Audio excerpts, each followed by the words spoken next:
que varios empleados habían sido despedidos por robar objetos de la tienda o por otras razones, pero en cualquier caso estaban descontentos.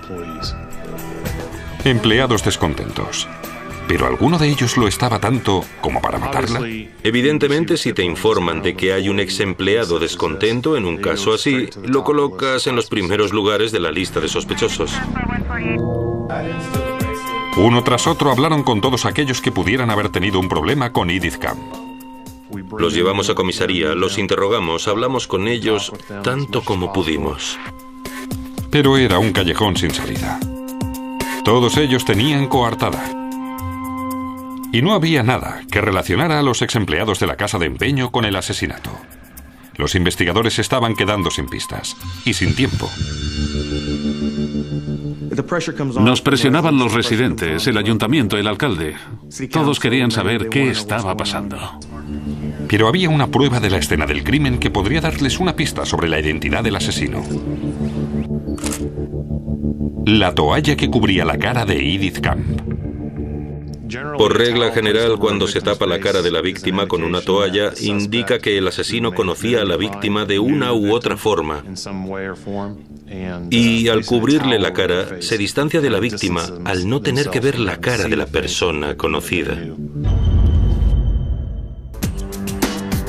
Alguien cercano a la víctima que estaría terriblemente avergonzado de lo que había hecho. Tal vez uno de los familiares de Camp. Los investigadores se centraron en los familiares de Edith Camp. Aún no habían eliminado a nadie como sospechoso. A nadie. El agente que estaba al mando de la investigación me llamó para preguntarme si podría ir a la comisaría porque querían interrogarme. Y yo le dije que por supuesto. Me llevaron a una sala con una cámara de vídeo en la pared y con micrófonos y me dijeron que me sentara en una silla. ¿Estuvo con ella el resto de la noche? Fue como un interrogatorio. ¿Algún miembro de la familia Camp era un asesino a sangre fría? La policía de Hill Country Village, Texas, estaba investigando el asesinato estilo ejecución y el robo de Edith Camp. Los investigadores creían que alguien cercano a Edith, incluso un miembro de la familia, podía ser el asesino. Interrogaron a Edward, el hijo de Edith Camp, sobre dónde había estado la noche que asesinaron a su madre. Me llevaron a una sala, me dijeron que me sentara en una silla y me hicieron un montón de preguntas, como cuándo había visto a mi madre por última vez. Tengo que hacerle unas preguntas. Al principio, cuando interrogamos a miembros de la familia, todo el mundo es sospechoso hasta que uno por uno podemos eliminarlos de la lista. Edward Camp le dijo a la policía que estuvo con su madre la noche antes de que fuera encontrada asesinada. Solo les dije que esa fue la última vez que la había visto. Le di un abrazo y ella se fue conduciendo su coche. Mi hijo y yo nos despedimos y volvimos a entrar en casa. ¿Estuvo con ella el resto de la noche? Camp respondió a todas sus preguntas. Y tras unas horas de interrogatorio demostró que era inocente. Creo que el departamento de policía hizo un excelente trabajo. Y me siento muy orgulloso de la policía de esta zona. Pero los investigadores estaban convencidos de ir por el buen camino.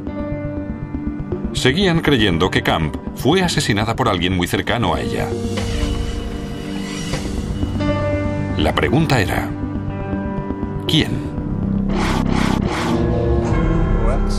Empezaron a preguntar sobre la extensa familia de Edith Camp. Y fue entonces cuando descubrieron que alguien del clan de los Camp se aprovechaba de la naturaleza generosa de esta abuela. Averiguamos que había miembros de la familia que tenían deudas y que de vez en cuando iban a verla para que les ayudara económicamente. Y parecía que uno de los sobrinos de Edith Camp la consideraba como su propia cuenta corriente. Uno de los nombres de los miembros de la familia que no dejaba de sonar era el de Robert Fisher, sobrino de Edith Camp. Robert Fisher tenía 34 años y toda su vida había vivido en San Antonio o muy cerca. Robert Fisher trabajaba de ayudante del encargado en una tienda de Walmart y también tenía un negocio con el que obtenía algunos ingresos. Pero a pesar de los dos empleos, Robert Fisher tenía importantes deudas. Robert Fisher ganaría entre 20 y 30 mil dólares al año, y sus deudas ascendían a 190.000. Así que no había forma de que pagara sus deudas con lo que ganaba cada año. La venta del anillo con el diamante de 5 quilates de Edith Camp hubiera reducido considerablemente dicha deuda. Hola, Robert. La policía le pidió a Robert Fisher que fuera a la comisaría para ser interrogado. Robert preguntó, ¿por qué me han detenido? Y le dijimos, no está detenido. Simplemente queremos hablarle de la investigación de un homicidio. Fisher admitió haberle pedido dinero prestado a su tía cuando andaba mal de fondos, pero afirmó que siempre se lo había devuelto en cuanto le había sido posible. Fisher colaboró con los investigadores. Un par de horas. Pero la policía vio algo raro en la conducta del sobrino de Edith Camp. Robert nos dio varias indicaciones de que mentía. Tenía la boca seca, no dejaba de aplicarse un bálsamo labial, jugueteaba con el móvil, hacía crujir los dedos de la mano. Sus gestos hicieron que sospecháramos de él. ¿Está nervioso? ¿Va todo bien? Sí. Fisher se retorcía como una anguila, por lo que los investigadores decidieron ir a por todas. Le preguntaron dónde se encontraba la noche en que su tía fue asesinada. Robert dijo que estuvo con su novia en un McDonald's local desde aproximadamente las 7:30 de la tarde y luego fue a casa de la chica hasta más o menos las 2:30 de la mañana. Fisher le había dado a la policía algo sólido que podían comprobar: una coartada. Ya he hablado con él. Con Robert Fisher aún en la sala de interrogatorios, le preguntaron a su novia si su coartada era cierta. Muy bien. Si su novia no confirmaba su coartada, tal vez se quedaría en la sala de interrogatorios más tiempo del esperado. Cuando hablamos con la novia de Robert, ella confirmó su coartada. Había estado con ella desde aproximadamente las 7:30 hasta las 2:30 de la mañana de los días 26 y 27 de mayo, respectivamente. Desde las 7:30 de la tarde hasta las 2:30 de la mañana. Exactamente el tiempo que el forense creía que habían asesinado a Edith Camp. Parecía que Robert Fisher ya no era sospechoso. Cuando la novia confirmó su coartada, nos sentimos algo desanimados y un poco frustrados de nuevo con el caso. Una pista tras otra, los investigadores siempre tropezaban con un muro. Y 6 largos meses después del asesinato de Edith Camp, su asesino seguía en libertad. Por frustrante que nos resultara el caso, íbamos a seguir con la investigación sin importar el tiempo que necesitáramos hasta que obtuviéramos resultados identificando al asesino de la señora Camp. Una semana después, recibieron una llamada inesperada. Una llamada que cambiaría la dirección de la investigación. La llamada la había hecho el encargado de una tienda Walmart local. El encargado me dijo que un arma de pequeño calibre había desaparecido, según habían notado al hacer el inventario mensual. El arma desaparecida era un rifle del calibre 22. La misma clase de arma que la policía creía era el arma homicida. El encargado dijo que era muy raro, ya que en los 10 años o más que esa tienda Walmart funcionaba en ese lugar, nunca antes había desaparecido ningún arma de fuego. Un arma desaparecida y un nombre conocido. Robert Fisher trabajaba por las noches en esa tienda Walmart.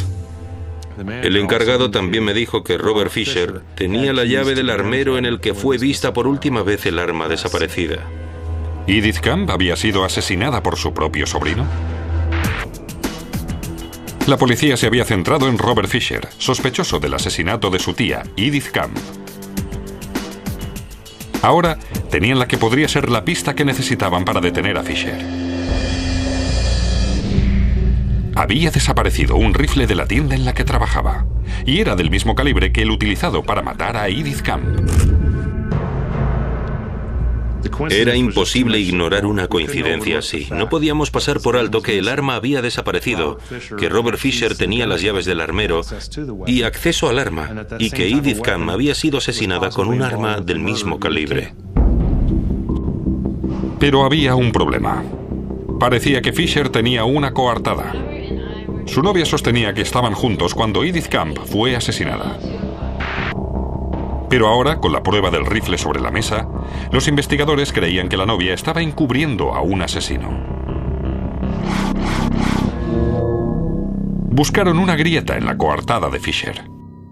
Investigamos si Robert había efectuado alguna llamada telefónica en el tiempo en que Edith fue asesinada. Obtuvimos una orden para conseguir el registro de llamadas de su móvil y descubrimos que había hecho 3 llamadas desde poco después de las 10 de la noche. Pero fue la persona con la que habló Fisher la que desmontó su coartada. Las llamadas eran al móvil de su novia. Fisher dijo que estaba con su novia cuando su tía fue asesinada. ¿Por qué llamaba a su novia cuando estaba con ella? Los investigadores volvieron a interrogar a la novia de Fisher y le mostraron las pruebas que tenían en su contra. El dinero que Edith Camp le había prestado, el rifle que había desaparecido de su lugar de trabajo y las llamadas efectuadas desde el móvil. Le dijeron que si no decía la verdad, tendría problemas junto con su novio.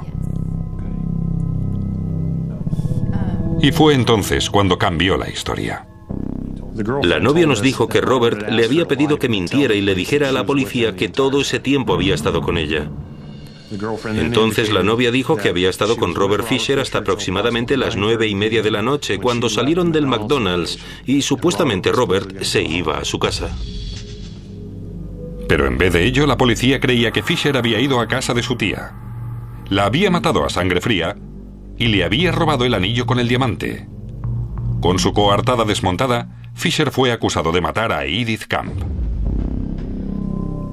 ¿Por qué le hizo algo así a su tía después de todo lo que ella había hecho por él?